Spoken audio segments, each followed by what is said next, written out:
Creo que la crónica policial debe tener tres elementos que son importantes a la hora de escribir un relato de este tipo. El básico es ir al lugar de los hechos. No hay periodismo policial ni crónica policial que no tenga el escenario de un crimen o de un robo.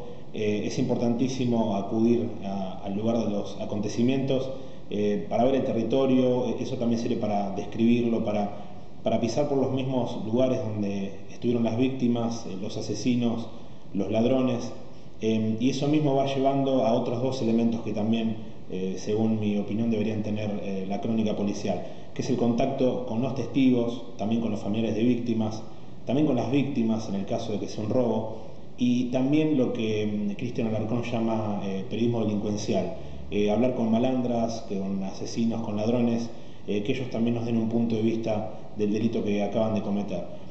Como bien decía, eso se puede conseguir a través del lugar de los hechos. Y después el tercer elemento, que no es menos importante, son las fuentes judiciales y policiales. Por más que uno recorra un lugar, en su crónica haya sensaciones, escenas, aromas, acciones, no podemos prescindir de lo que es el expediente, la letra dura, y del contacto con el juez de la causa, con el fiscal, que es el que va a llevar adelante la acusación, y con los abogados de ambas partes, el abogado defensor del acusado y también el abogado de la familia de la víctima.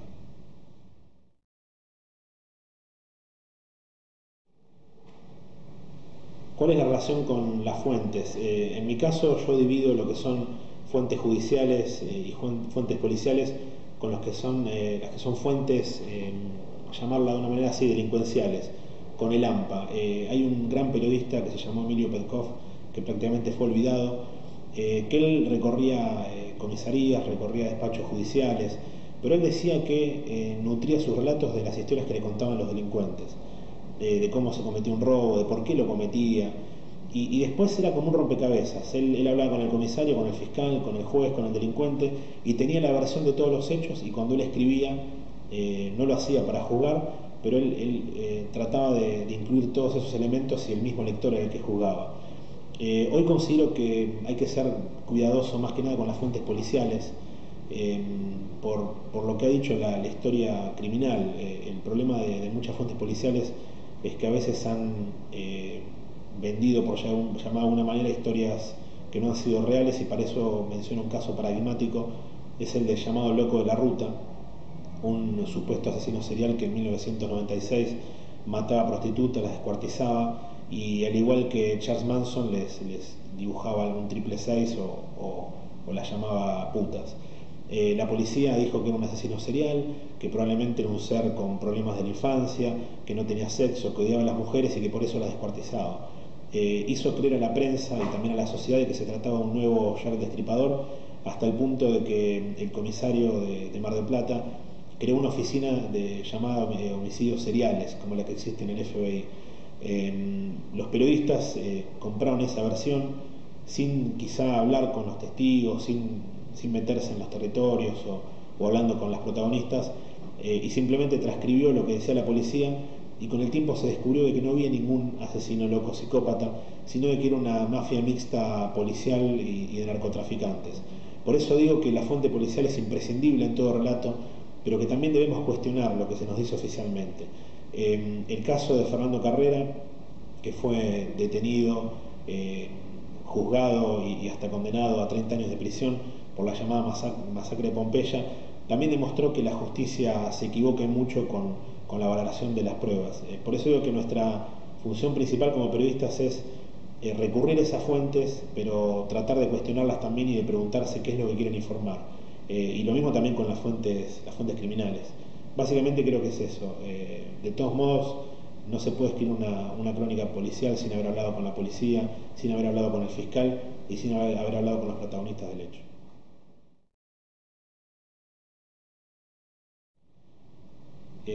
A todo periodista policial le preguntan qué es lo que necesita para escribir una crónica policial donde en muchos de los casos una persona mata y otra muere, hay sangre, escenas de crímenes bastante horrorosas, gente que llega a lo peor, a lo más bajo, que es matar. Cuando alguien mata no hay marcha atrás.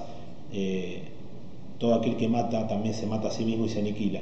Y siempre a los periodistas policiales se los define como seres fríos, que solamente quieren llenar las páginas con este tipo de hechos. Y yo opino todo lo contrario, que un periodista policial, como cualquier periodista de otra sección, debe conmoverse con esas historias, debe sentirlas.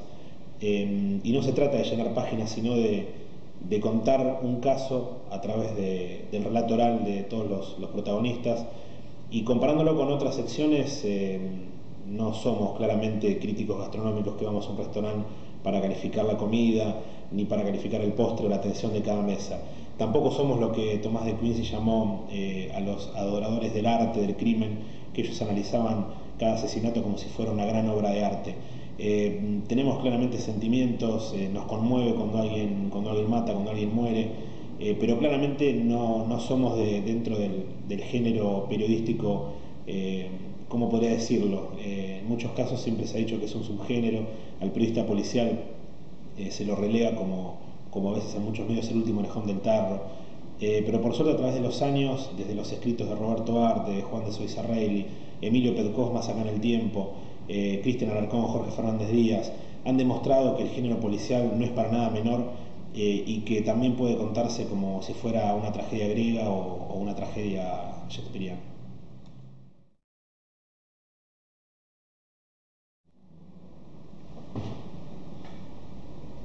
Vamos, considero que entre los casos más importantes de la historia criminal voy a mencionar cinco. Eh, Está el caso Robledo Puig, que es el llamado Ángel Negro, Ángel de la Muerte, que entre 1971 y 1972 mató a 11 personas por la espalda o mientras dormían. Carlos Eduardo Robledo Puig tenía 20 años, lleva preso 40, está en el penal de Sierra Chica, y fue un caso paradigmático de la época, de los llamados inexplicables, porque aún hoy no es tan clara la motivación de sus crímenes, más allá de que la ciencia forense lo dictaminó que era un psicópata desalmado. Otro caso es el caso Cabezas, porque dejó al descubierto el accionar de las mafias policiales y criminales, el hecho de la impunidad a partir de la orden de un empresario, Alfredo Chabrán, que temía ser retratado.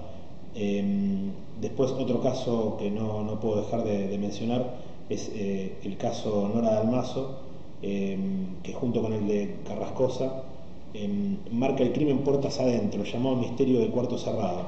Y además quiero remarcar otra cosa, siempre a veces uno tiende a contar o a escribir sobre casos marginales, y me parece que estos dos casos dejaron en claro que los crímenes no solo ocurren en calles calientes, en territorios peligrosos, sino en lugares que son demasiado tranquilos y que pueden ser idílicos o un paraíso, como fue el crimen de Carrascosa, que fue en un country, y de María Marta García se fue Carlos Carrascosa condenado por ese crimen, y el de Nora Dalmazo, que fue estrangulada, y ese crimen todavía sigue impune, pero también se habla de complicidad policial y de judicial para borrar pruebas.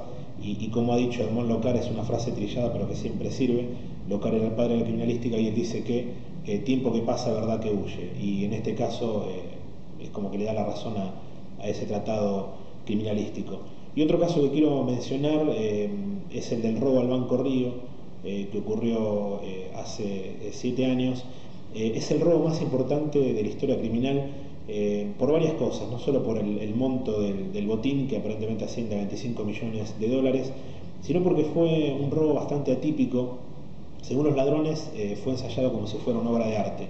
Ellos lo que quisieron hacer creer era que se trataba de una toma de rehenes, cuando en realidad abajo, en la zona de bóvedas, estaban robando las cajas de seguridad. Se llevaron más de 140 cajas con dinero y con joyas, y huyeron por un túnel que habían planificado y cavado durante un año y en gomones. Después cayeron por torpezas o por lo que ellos mismos dicen por el factor humano, pero creo que es el robo perfecto, el que vemos en las películas norteamericanas, que ellos lo pudieron concretar.